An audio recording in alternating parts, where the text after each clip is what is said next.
Boa tarde.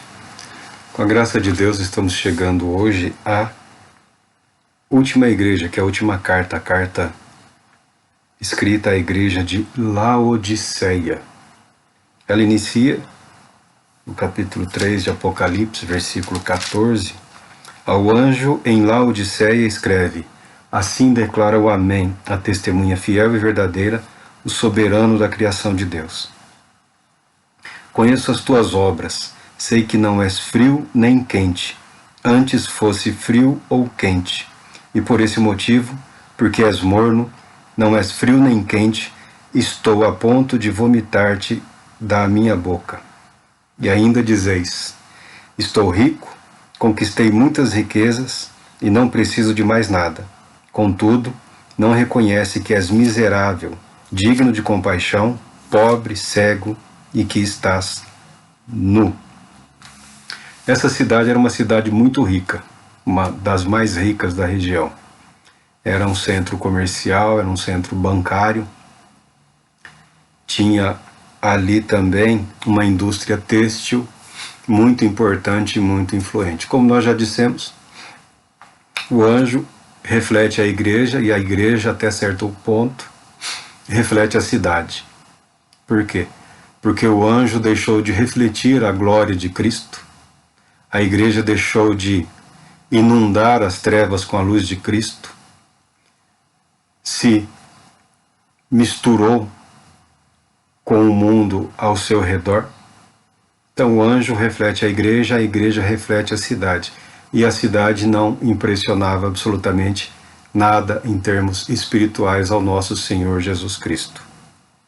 É uma sequência de atos que levam a uma catástrofe. O que me impressiona, eu já disse, o que sempre vai me impressionar, não é a situação em que as igrejas ou a igreja se encontravam naquele período ou nesse período, ou como ocorrerá daqui a 50 ou 100 anos. O que me impressiona é a maneira como Jesus não desiste. Ele se apresenta, ele se reapresenta, ele deixa evidências de quem ele é, para que possam procurar nas Escrituras que eles conheciam. Ele declara ser o Senhor da igreja. Ele demonstra perfeito conhecimento da saúde da igreja, do estado em que a igreja se encontra. Ele declara conhecer todas as forças que tentam ou que contaminam ou que estão prestes a destruir a igreja. Talvez nos dias de hoje, uma igreja nesse ponto, os ministros se reuniriam e diriam: é melhor desligar da convenção, porque não dá para salvar. Melhor abandonar, deixar para lá, porque esse povo não tem jeito. Lembrando de Éfeso, a primeira, o apóstolo Paulo chegou a enviar Timóteo para lá. Tem uma carta do apóstolo Paulo para aquela igreja também, com um ensinamento fantástico, incrível. Não é por falta de determinação da parte de Deus que as coisas desmoronam aqui embaixo. É por erro, equívoco e indisposição da nossa parte sempre. Algumas pessoas até gostam de colocar nome de igreja em alguma dessas aqui, né? Filadélfia. Se bem que eu nunca vi ninguém se interessar em colocar aquela que tinha gente para morrer, que ia sofrer muito. As pessoas não falam, mas Filadélfia, a anterior, as pessoas gostam, né? Igreja do Amor Fraternal. Mas essa aqui é a igreja morna. É uma das menos interessantes para os chamados espirituais no dia de hoje. Mas vale lembrar que uma igreja em estado de mornidão, se é que existe esse estado, uma comunidade fiel ou não tão fiel assim, prestes a ser lançada fora pelo Senhor, ainda recebe um convite para repensar a si mesmo e voltar ao caminho. Isso, para mim, ao meu ver, é fascinante. E sabendo que não existe uma igreja que seja só demonstrável ou que possa ser interpretada nos moldes de uma dessas 7 aqui. Toda e qualquer igreja que alguém for, ou ministério, ou denominação, ou organização eclesiástica, religiosa, de um modo geral, nós encontraremos todos esses estados, todos esses estágios, ou todas essas disposições ou indisposições em servir a Deus, em fazer a vontade de Deus. Quem segue uma linha interpretativa, imaginando que é o desenvolvimento histórico das igrejas através dos tempos, através dos séculos, ninguém quer estar nessa, né, de Laodiceia. Eles gostam de jogar Laodiceia para o período que entende ser o pior período, que seria o da tribulação ou da grande tribulação, e confortavelmente gostam de ficar aqui em Filadélfia. Se você pensar do tempo que é interpretado esses textos dessa maneira, nunca foi Laodiceia, ou seja, ou nós somos a Laodiceia que há 50 anos, ou um século atrás, os irmãos leem e falam, não, nós somos Filadélfia. Laodiceia é a que virá, é depois de nós, não tem nenhum perigo. Eu não me empolgo muito com essa interpretação, porque ela é por conveniência também, né? Você pode escolher, ou achar que está 2 a mais, 2 a menos, ou que está naquela que, não, está facinho resolver isso, é só pôr para fora essa meia dúzia. Jesus não chama aqui para pôr para fora quem quer que seja. Ele chama para uma conversão genuína a Ele. Ele chama para, é um convite para um encontro, uma união verdadeira com o Senhor. É claro que a palavra de Deus provoca divisão, sim. Porque há aqueles que não têm nenhum interesse em servir a Deus. Há aqueles que não têm nenhum propósito em fazer com que as suas vidas sejam úteis à causa do Mestre, do nosso Senhor Jesus Cristo. Então sempre há um ponto de ruptura, sempre há uma tensão no sentido de separação, de rompimento, de cisão. Mas na verdade o que o Senhor deseja, de fato, é que essa tensão, esse movimento de ruptura, de separação, seja a igreja do pecado. O que ele pretende não é expulsar ou excomungar ou destruir.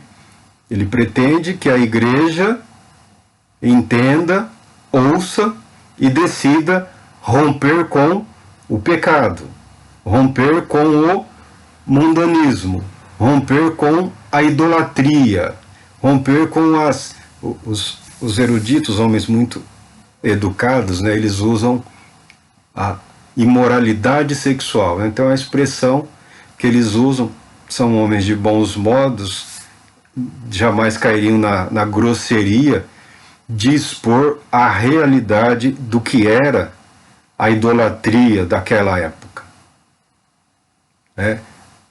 Adultério é sério, é grave, mas quando se fala em imoralidade sexual vinculada à idolatria, aos cultos daquele período, era uma coisa terrível. Uma coisa terrível.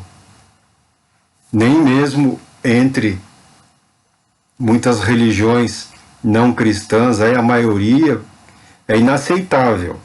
Era uma coisa muito tosca, muito grosseira, muito satânica. Algo que corrompia, que destruía, que acabava com absolutamente tudo. Tá? Esse é o propósito do Senhor, na minha opinião. Porque se você olhar bem, se você quiser dar uma observada ao nosso redor, nós não temos condições de discernir com precisão não temos de separar de fato aquele que está integrando a igreja, mas não está em Cristo.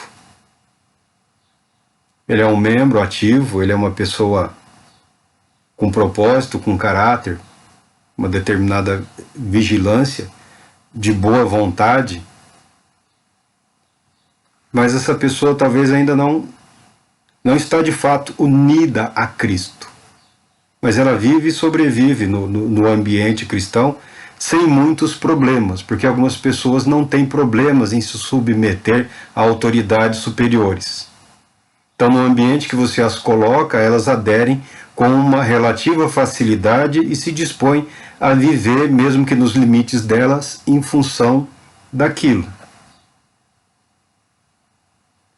Nós não temos como saber se a pessoa que está em pecado nesse momento, hoje, não existe a possibilidade de que ela seja corrigida, restaurada. Ele pode estar em pecado e ainda assim é alguém que está unido a Cristo. Na minha opinião, pior que o primeiro caso. Alguém que está unido a Cristo, mas ainda prisioneiro do pecado. Não há garantias de que essa pessoa, ouvindo a voz do Senhor, vai ignorar. Eu sou da opinião que nós precisamos acreditar que o Evangelho é suficiente. Que, como dizia o apóstolo, e eu repito sempre que posso, o verdadeiro poder de Deus está no Evangelho de Jesus Cristo. Algumas experiências que tem por aí afora, por exemplo, as vertentes espirituais ou de renovação, carismáticas, pentecostais, seja lá o que for, que apostaram muito nos dons, nós também vemos nesses movimentos o que ensina a palavra de Deus. Nada disso tem demonstrado poder ou eficácia contra a sensualidade.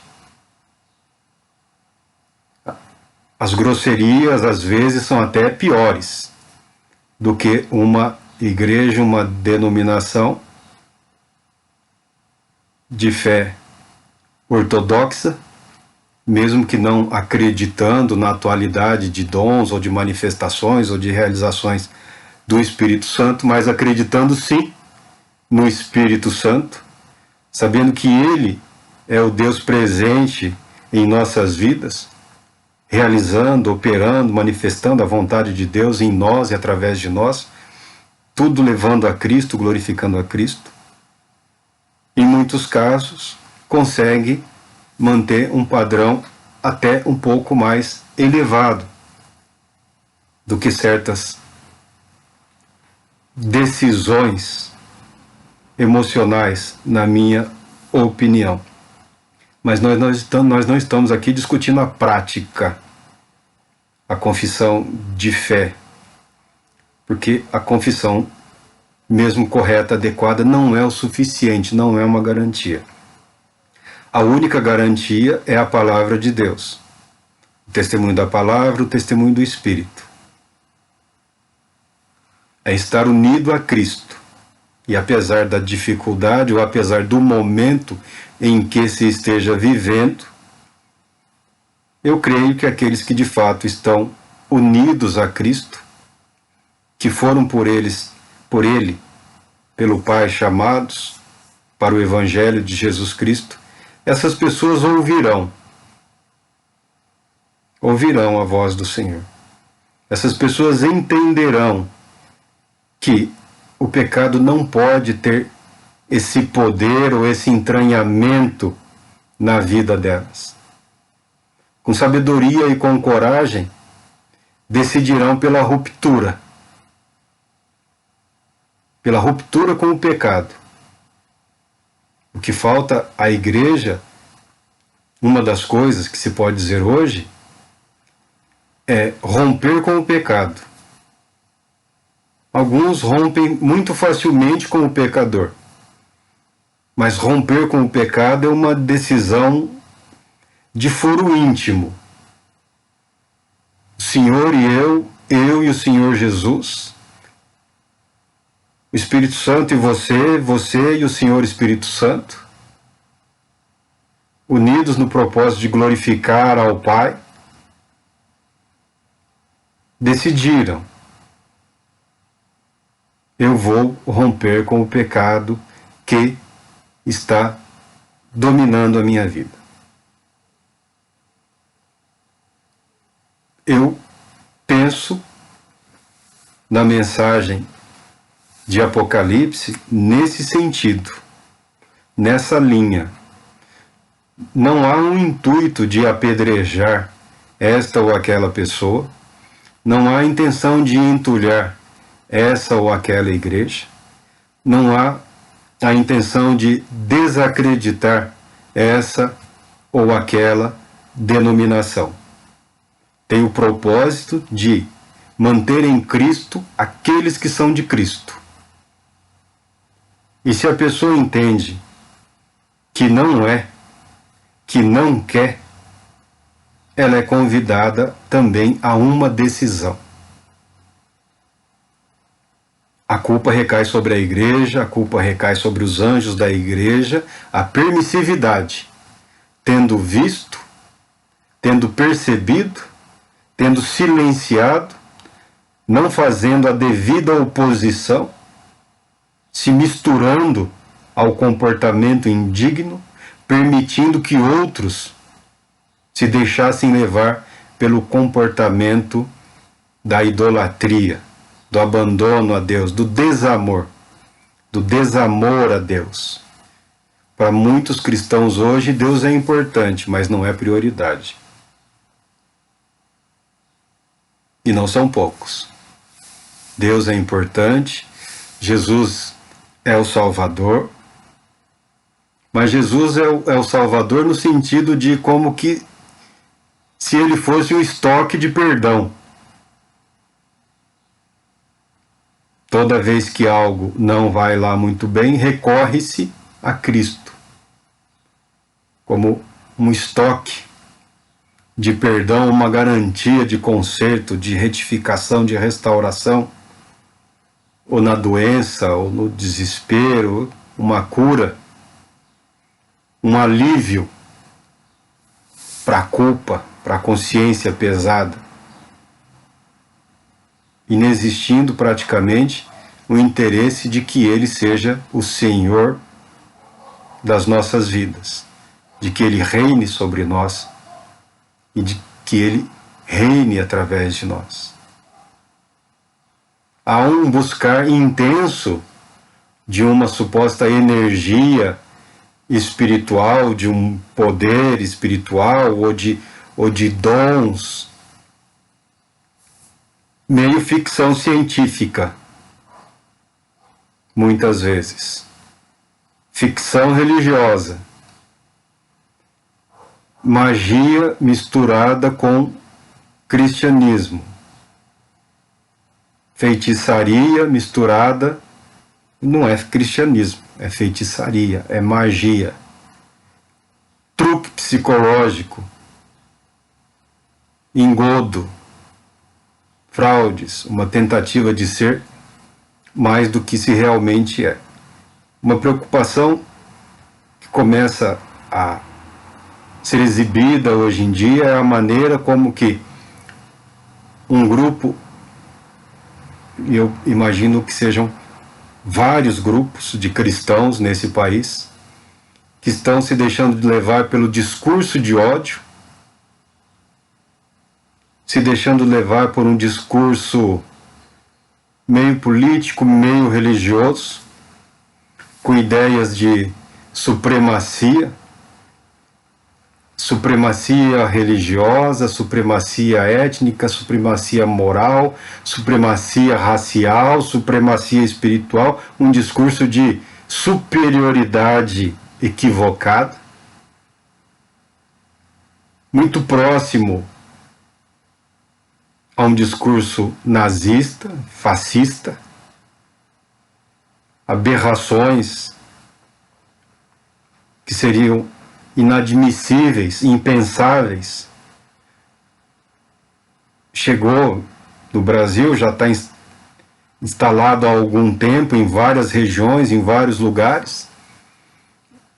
São normalmente jovens, muito jovens, levados pelo crime, levados pelo pecado, dominados por toda sorte de vício e medo. E alguém permitiu que essas pessoas se considerem cristãs. E alguém permitiu que essas pessoas identifiquem Satanás em práticas outras, em outras vidas, em outras comunidades, pessoas cuja vida está totalmente dominada pelo pecado, pelo mundo e por Satanás, portando armas violentas, perseguindo e matando. Perseguindo e matando. Principalmente agindo contra os praticantes dos cultos afro-brasileiros, perseguindo, espancando, invadindo templos de outra religião. Quando jovem eu ouvi, pensava que era brincadeira isso, eu ouvi um pastor falando a esse respeito. É claro que ele falou que era um colega dele. O colega dele invadia templos de outra religião, provocava a fúria daquelas pessoas, depois se refugiava na casa dele e travava um embate, uma discussão louca, insana. Disse esse pastor que na época eles eram estudantes ainda, eles eram seminaristas ainda, e que esse colega dele acreditava que de alguma maneira estaria fazendo a obra de Deus, infernizando a vida de outras pessoas, importunando, desrespeitando a liberdade dos outros. Nós temos hoje assassinos em várias regiões do Brasil, bandidos, travestidos de cristãos, perseguindo, matando, estabelecendo uma parceria com determinados grupos religiosos. Não. Esse é de Deus. Vovó era dessa igreja, aqui vocês podem. E muitas denominações, muitas igrejas, silenciando.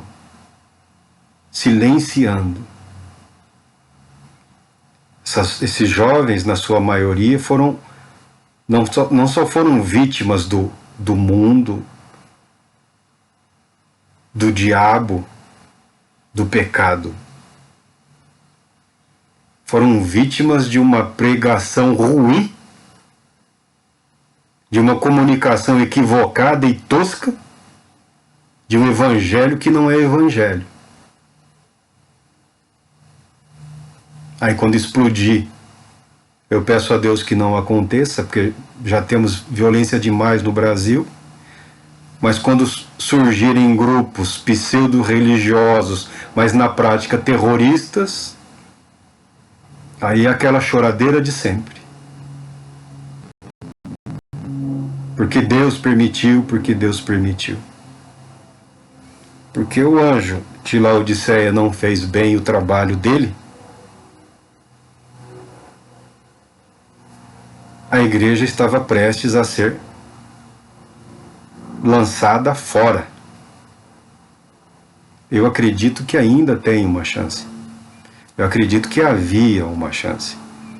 Não conheço toda a história e não há muita informação com relação a essa segunda metade do primeiro século. Mas eu acredito que a palavra de Deus, ela obteve algum êxito. Obteve todo o êxito que o Senhor Deus queria. Continuando o que diz aqui, a palavra do Senhor, essa igreja era, em parte, a igreja que todos querem. Porque ela era uma cidade muito rica. E o dinheiro também estava na igreja, a riqueza também estava na igreja.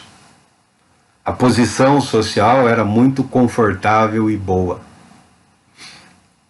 Essa cidade de Laodiceia, ela só tinha problema com abastecimento de água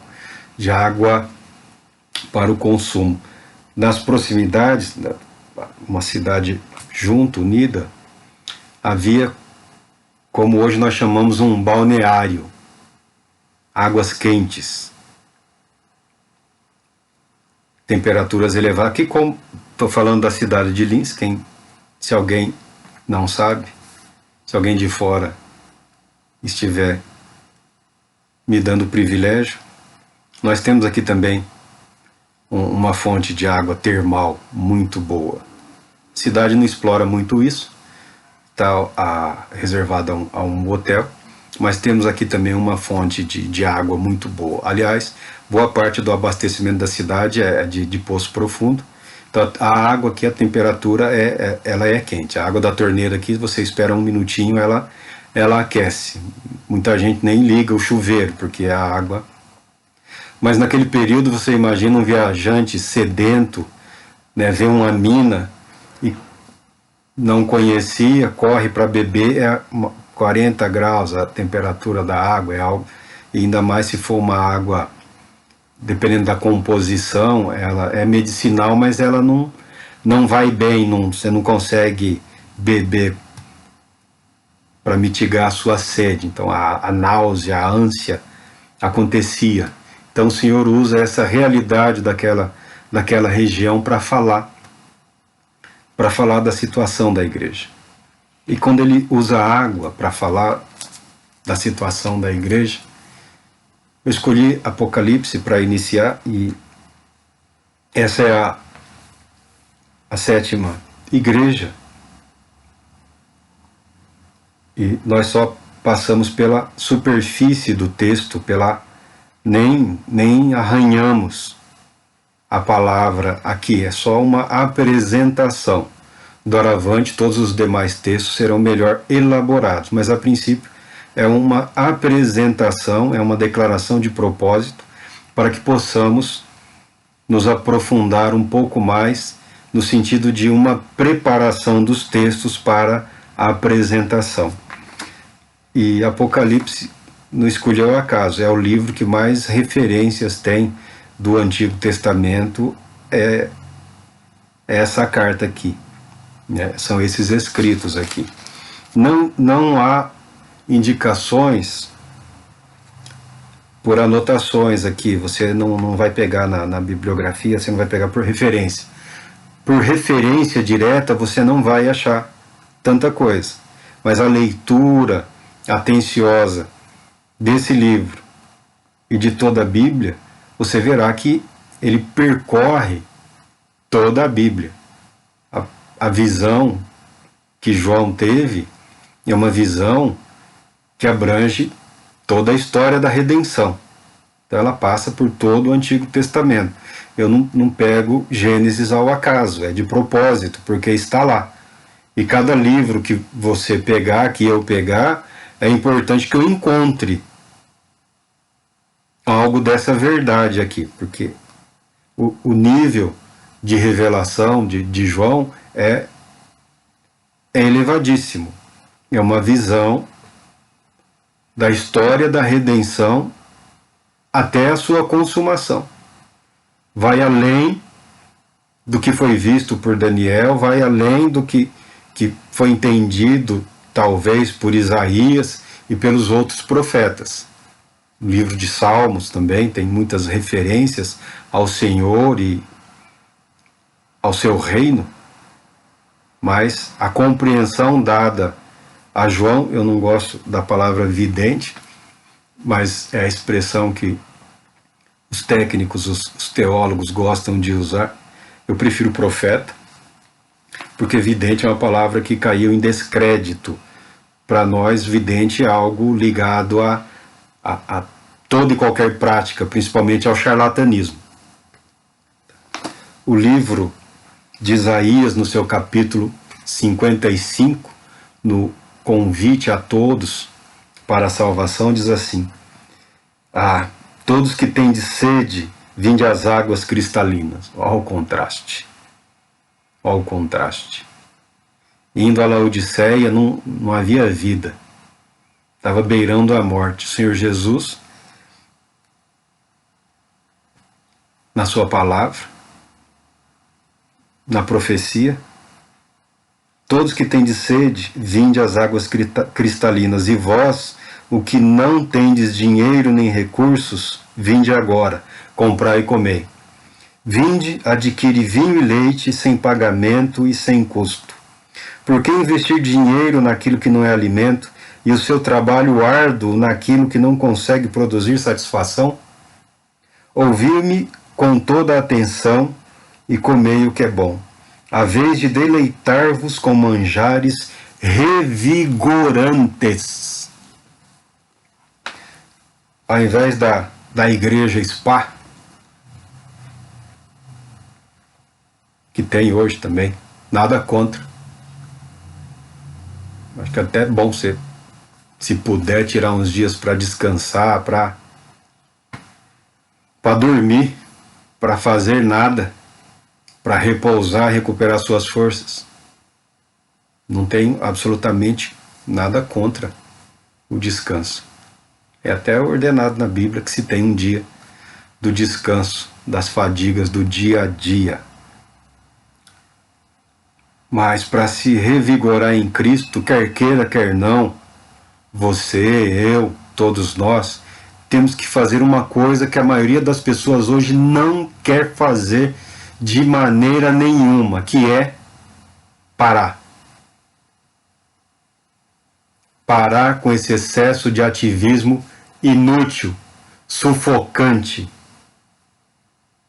Parar um pouco com esse espetáculo. Parar um pouco com show.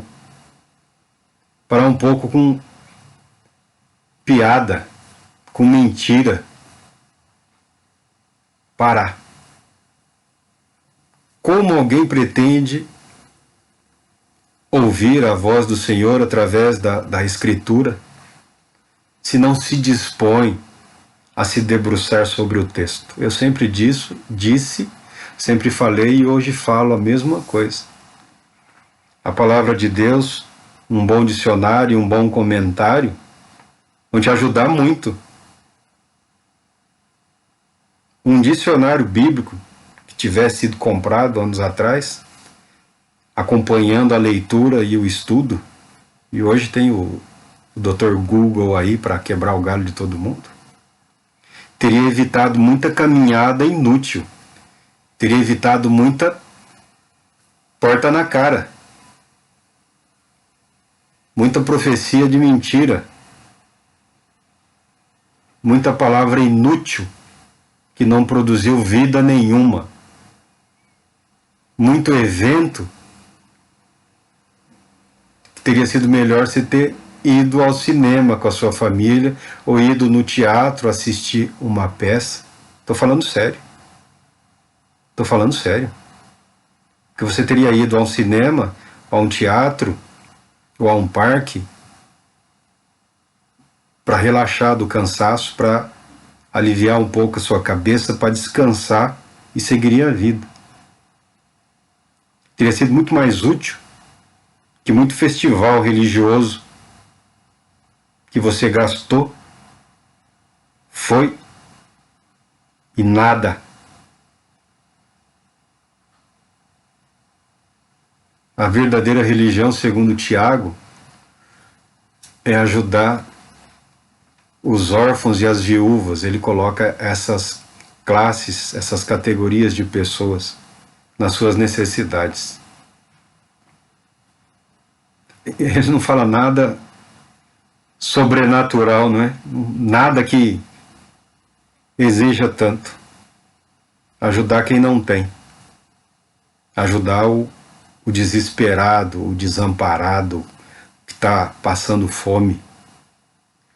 Não impor uma fé para quem não tem nem o que comer. Dê a comida. Dê a comida. Não colocar de castigo lá a manhã toda para... Agora você leva. Assiste, visita, ajuda. No momento não é possível para todos ajudarem. A situação no nosso país, que para a maioria das pessoas nunca foi boa, agora está um pouquinho mais delicada. Está um pouco mais delicada. Mesmo assim, podemos ajudar os nossos. A mãe, o irmão, a irmã, o filho, ajudando os da família da fé. Primeiro a sua família, primeiro a sua mãe, seu pai, seu irmão, sua irmã, se possível. Já é a verdadeira religião, você já está no caminho de estar fazendo a coisa certa. E não tem como errar nessas coisas. Isaías fala: escutai-me e vinde a mim, ouvi-me e a vez de viver. Farei convosco uma aliança eterna, assegurando-vos as graças prometidas a Davi. Em verdade, eu o coloquei como testemunha aos povos, como regente e comandante de povos. É uma profecia, está anunciando o Cristo, o governo de Cristo, o reino de Cristo na sua vinda. Assim, tu chamarás por uma nação que não conheces. Sim, uma nação que não te conhece acorrerá a ti, por causa de teu Deus, o Santíssimo de Israel, pois ele te concedeu esplendor. Procurai o Senhor, aqui no texto aqui na Bíblia do rei Jaime, rei James, rei Tiago, ele põe a palavra como grafada a nossa transliteração do tetragrama, muito mesmo sabendo que os judeus não pronunciam essa palavra. Procurai o Senhor Deus enquanto é possível encontrá-lo, invocai-o enquanto está próximo, porque os judeus não pronunciam essa palavra porque eles não sabem mais. É simples isso. Se perdeu no tempo. Se perdeu, e se tem alguém que sabe, eles não indicam. E também não há nenhuma garantia de que o tetragrama, acrescidas as vogais, seria esse o nome de Deus. Ele pode ser algo um pouco mais complexo, ou pode ser algo tão simples assim, mas eles, por uma reverência, não pronunciavam. E hoje também, se você procurar um judeu, um rabino, você ouvi-lo lendo o texto, toda vez que aparece, eles pronunciam outra palavra, eles alteram a pronúncia, e eu desconheço alguém que tenha conseguido ouvir de algum rabino ou de algum estudioso como seria a pronúncia correta. Então, não vejo necessidade também de que nos esforcemos a falar algo que não sabemos se é o certo. Se bem que eu também concordo que nós exageramos no uso do nome do Senhor Deus e do nome do Senhor Jesus. Nós somos um povo que vem, a maioria, de uma cultura assim, muito dada ao misticismo, dada a crendices, né? Então as pessoas tentam resolver tudo com o nome do Senhor Jesus, como se fosse um antídoto, uma palavra mágica, na verdade, né? O risco é perder-se o sentido de reverência para com o nome do nosso Senhor e Salvador. Mas não é esse o propósito aqui que estamos falando. Lemos uns versículos do capítulo 55 do profeta Isaías, em confronto, para confrontar com a situação de Laodiceia. O Senhor promete água cristalina para os sedentos. Laodiceia era água quente que não saciava a sede, cuja sensação era de náusea, um contraste. Podemos imaginar então o Senhor dizendo que se o pecador procurasse essa igreja numa tentativa de vivenciar a experiência da salvação, ele sairia de lá frustrado. Se um cristão de passagem procurasse por essa igreja para um momento de comunhão com o Senhor e com os irmãos, ele ficaria enojado. É o que o texto nos permite imaginar e viver. Mas aos olhos deles, eles estavam muito bem. Continua o texto aqui.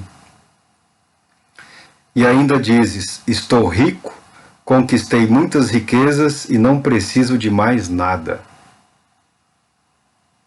Contudo, não reconheces que és miserável, digno de compaixão, pobre, cego e que está nu. Portanto, ofereço-te este conselho: adquire de mim ouro refinado no fogo, a fim de que te enriqueças, roupas brancas, para que possas cobrir a tua vergonhosa nudez, e compra o melhor colírio, para que ao ungir os teus olhos possas enxergar claramente. É uma igreja que reivindicava para si uma íntima comunhão com a situação econômica e social daquela cidade. A indústria têxtil fala das roupas das vestes, do luxo, da aparência, da ostentação. E o Senhor declara que, na verdade, eles eram pobres, estavam nus. Toda aquela aparência não significava absolutamente nada aos olhos do Senhor. Muito do que vemos hoje nas igrejas não significa absolutamente nada aos olhos do Senhor. E também não significa absolutamente nada aos olhos daqueles que conhecem a palavra de Deus, aos olhos daqueles que têm o temor de Deus nos seus corações. Então, Marco, o que fazer? Fazer o que a palavra de Deus ordena. Diz o Senhor: eu repreendo e corrijo a todos quanto amo. Sê, pois, diligente e arrepende-te. Porque mesmo aquele que é capaz de ver, de enxergar, de constatar o erro e o equívoco, ele também pode ser tomado pela soberba, pela arrogância e pela presunção. Então, se nós somos capazes de enxergar o erro, nós precisamos também ser aqueles que vão dar o primeiro passo. Mas que primeiro passo? Em direção ao arrependimento, em direção à humildade, em direção à submissão ao nosso Senhor Jesus Cristo. Não é suficiente elevar a voz e dizer: está errado. Não ajuda a resolver absolutamente nada, dizer não é nada daquilo, ou isso não vai dar certo. Não deu, todos estão vendo. Tão ou mais importante do que saber que o que está ocorrendo não é agradável dentro dos limites, porque todo mundo tem um limite, dentro dos limites do que é razoável, dentro dos limites de você saber até que ponto isso não vai te apodrecer também. A posição deve ser de silêncio reverente, humildade na oração, buscar o arrependimento para si, para não se deixar contaminar e também para não se permitir revoltar, porque o inimigo, ele pega nas duas pontas. O que se corrompe e o revoltadinho também. Tá? Os dois lados podem cair no mesmo laço. Você pode dizer, mas eu tenho razão. Não é você quem tem razão. Quem tem razão é o Senhor Jesus Cristo. Se Ele está chamando Se ele está convidando, convocando, oferecendo a oportunidade para arrependimento, não é momento de ninguém dar uma de profeta Elias e invocar fogo dos céus e dizer: queima tudo. Eu estou convencido de que é um momento que nunca se viveu antes. Você pode dizer: Marcos, você não está falando das boas coisas. Tem muita boa coisa, tem muita boa gente. São milhares trabalhando, são milhões clamando ao Senhor. Falando aqui do nosso país, muita gente que teme a Deus, que ama o Senhor Jesus,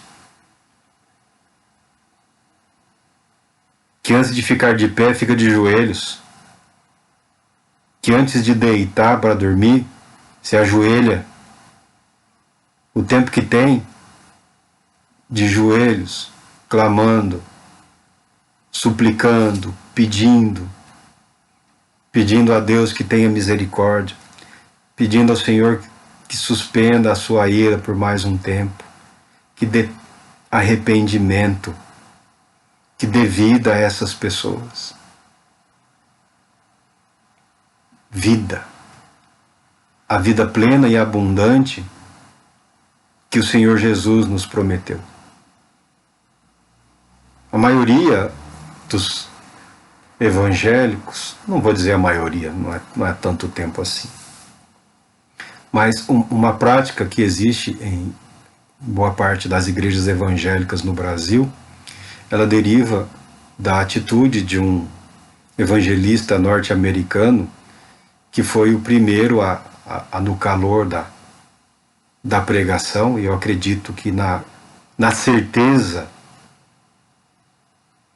da proximidade do juízo, ele fazia apelos para que as pessoas se convertessem, para que as pessoas se entregassem ao Senhor Jesus Cristo. Eu acredito que a atitude daquele homem era das mais sinceras, era dos mais bem intencionados. Ele fez o trabalho dele, ele tem o reconhecimento dele, mas isso se tornou uma prática, e uma prática que abriu, mais uma das práticas que abriu espaço ao charlatanismo, que chegou no Brasil já faz algum tempo, né? O evangelismo por resultado. Tem muita gente pregando evangelismo por resultado. Então o pregador, o orador, o obreiro, ele se deixa seduzir por técnicas de manipulação, de indução de comportamento, levando as pessoas a uma atitude, porque ele vive de resultado. Se ele não apresentar resultados a quem o está sustentando, vão cortar o salário dele.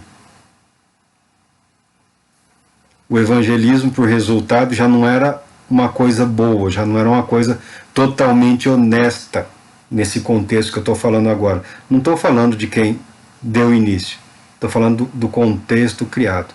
Hoje existe a amizade por interesse. O sujeito é ensinado a se fazer de amigo para formar um grupo, para depois formar outro grupo, fazer-se de amigo, de amizade por resultado. Amigo, eu sou do tempo que a amizade é uma coisa que você, estando perto ou estando longe, amigo é para toda a vida. Amigo é para toda hora, né? Não seria inconcebível a amizade por conveniência. Hoje já tem isso também. Falam que é uma estratégia. Eu creio que mais uma estratégia dominada por Satanás para seduzir e para não permitir a pregação do Evangelho de Jesus Cristo, para não permitir que se crie a consciência da necessidade de estarmos unidos a Cristo, substituindo isso pela amizade de conveniência, pelo resultado, né? O resultado, você faz contatos, você faz amigos, você tem ajuda, você tem acesso e você tem retorno, né? Porque se a obra do Espírito foi ou não realizada na vida dessas pessoas, numa sociedade tão destruída como a nossa, em que a igreja é tudo, né?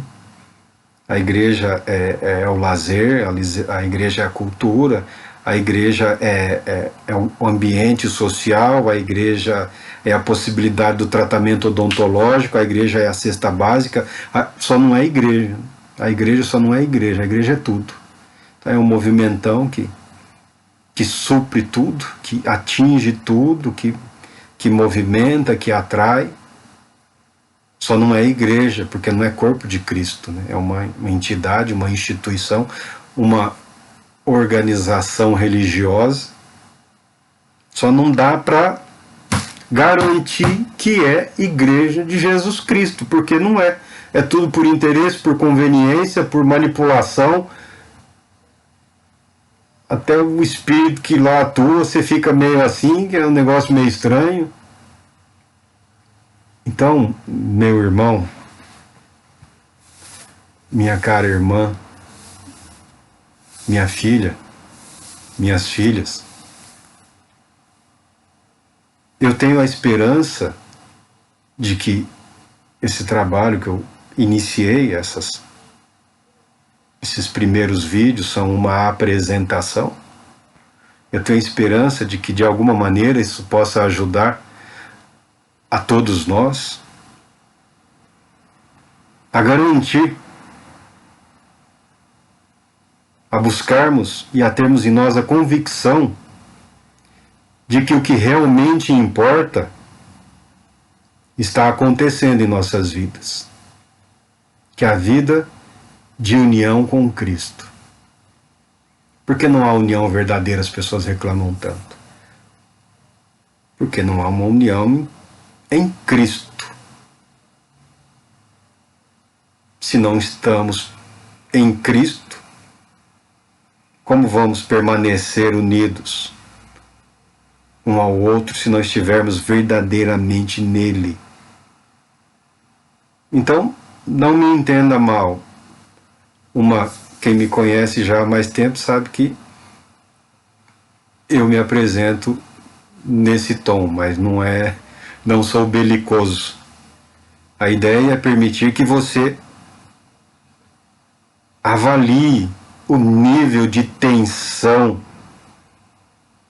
e de opressão que o pecado e o mundo está operando em nossas vidas, em nossas mentes, para que possamos dar uma afastada.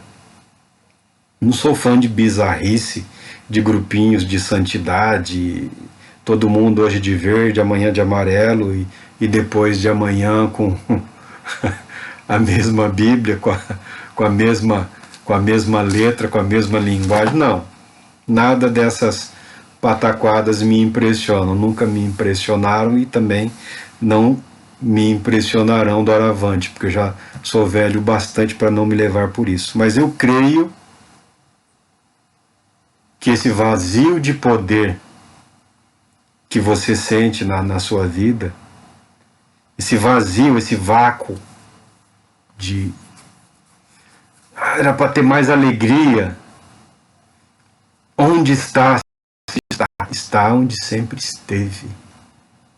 Jesus Cristo, a oração mais desprezada é aquela que Jesus nos ensinou, e nela ele mostra tudo, ele aponta tudo. Onde está Deus? Onde Deus está, onde ele pode mais facilmente ser encontrado pelo cristão.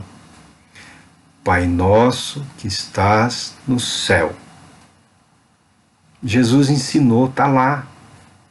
Jesus garantiu, está lá. Venha a nós o teu reino, seja feita a tua vontade, na terra como no céu. O pão cotidiano, o pão de cada dia, o alimento suficiente para o dia, nos conceda hoje. Perdoa-nos, perdoa-nos, perdoa-nos, porque temos procurado viver uma vida de perdão. Porque teu, Pai, é o reino, o poder e a glória. Eu quero fazer parte desse reino, Senhor. Reina em mim, Senhor Jesus. Reina na minha vida, através da minha vida.